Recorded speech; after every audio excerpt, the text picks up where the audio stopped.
Gaurang sir, मैं आपके पास आना चाहूंगा और खासतौर पे पहली जो चर्चा मैं करना चाहता हूं वो है पीएसयू बैंक। और उनमें भी हमने देखा कि आज आज ही नहीं, कल भी हमने ये गिरावट का माहौल देखा था।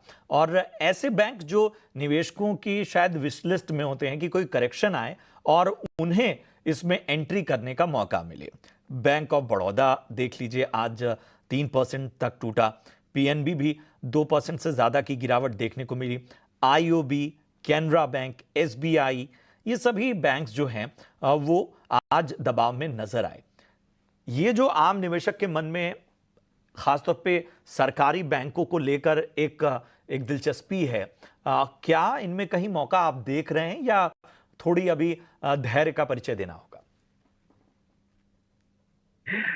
प्रशांत जी, अगर धैर्य रखेंगे तो धैर्य ही रखेंगे। निवेश करना के लिए आप आगे बढ़ नहीं पाएंगे।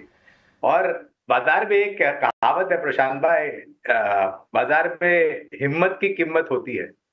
अगर आप घबरा जाते हैं और ये लगते हैं कि नहीं, कल मुझे और 800-900 पॉइंट नीचे मिलेगा, शायद वो मिल जाए आपको, फिर वापस आपके मन में ये होगा कि नहीं, और एक दिन रुक जाता हूं और 500 पॉइंट मिलेगा, और वो फिर दिन वापस लौट के नहीं आता है और आप मौका गवा बैठते हैं। सरकारी बैंकों की सूची में हमने एक और नई बैंक, सरकारी बैंक जोड़ी है हमारी खरीदारी की, जो बुनियादी तर्क के आधार पर खरीदारी की राय है। तो मैं शुरुआत करता हूं जो पहले से 4 या 5 कंपनियां थी। State bank of India, bank of Baroda, bank of India, Canara bank और पीएनबी। छठी बैंक जो हमने हाल ही में कुछ हफ्ते पहले जोड़ी है वो है इंडियन बैंक।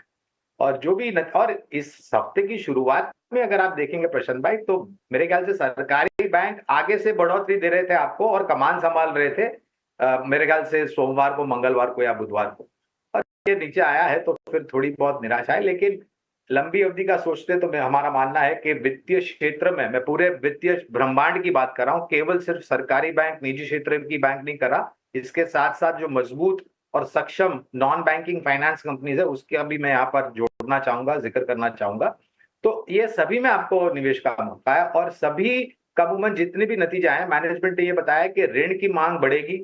कुछ बैंक्स ने और फाइनेंशियल इंस्टीट्यूशंस में बाजार में आकर के पूंजी जमा की है, छोटी नहीं, 8-8, 10-10, 15-15 हजार करोड़ की पूंजी जमा की है, क्योंकि उनका अनुमान है कि ऋण की मांग बढ़ेगी, तो उनकी तैयारी होनी चाहिए वो सब मांग को पूर्ण करने के लिए। तो बहुत सुनहरा मौका है अगर आपके पास लंबी अवधि का नजरिया है। बिल्कुल।